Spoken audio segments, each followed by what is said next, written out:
ओदन पैगामतगा माली जेड़े बोवे सला आनो द्वारे साईं ब्यामाऊं यशवई शवोगीरांदा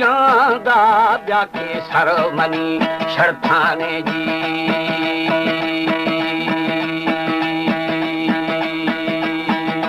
रिंदा बच्चा के समातो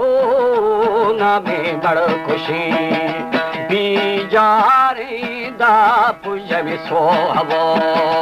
सरदारी मी साईं लाल मकुरो बतो छंडे थोदी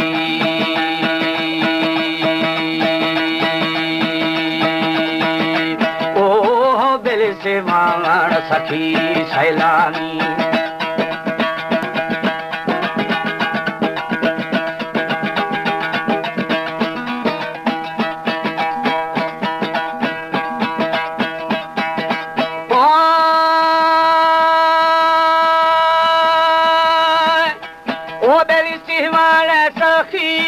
सैलानी ये रापुरी गुरु शरी खादीरे दाखण दिवाडवी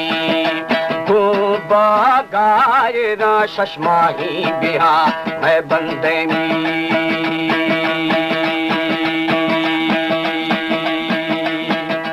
चाकर सोरे सौ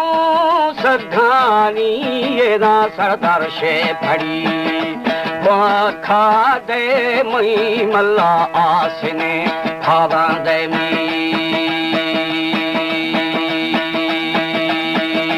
ओ दानी फरो बांधरा मुर्गिया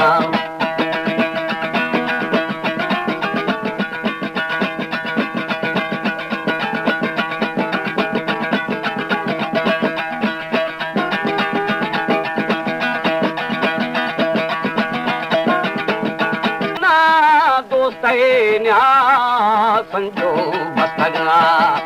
ओ नासू मामा नाड़ी खो गया हे जागिए नारे खैदामुना छफेना दानिर बोछे धमा ना खायागी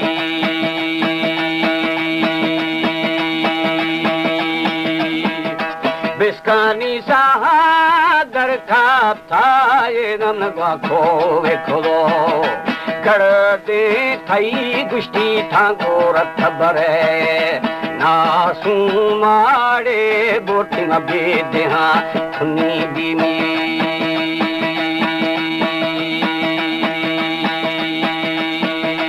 ओ बेली बंदी था ओ धरना गठेना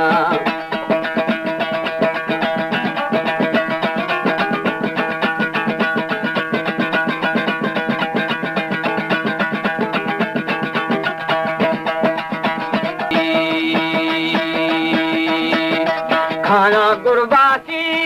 खलजी आसानी मथो डोवे जदा शहलू खाए ना फादा वो जड़ी जम्मा दल वो थर बग्गा भेड़ दो लाले गामी ओ बेरी में शानो बुजुर्ग सी दोस्तेगा वो के ज़ूम शबाहड़ा लंगतम ओदन पैगामतगा माली जेड़े बोवे सला आनो द्वारे साईं ब्यामाऊं यशवई शवोगीरांदा ब्या के सरमनी शरथाने जी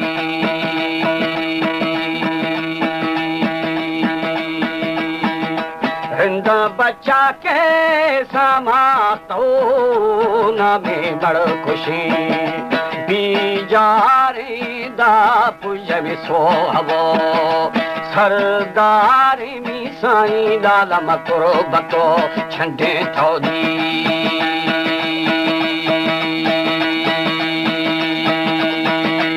ओ दिल से मांगण सखी सैलानी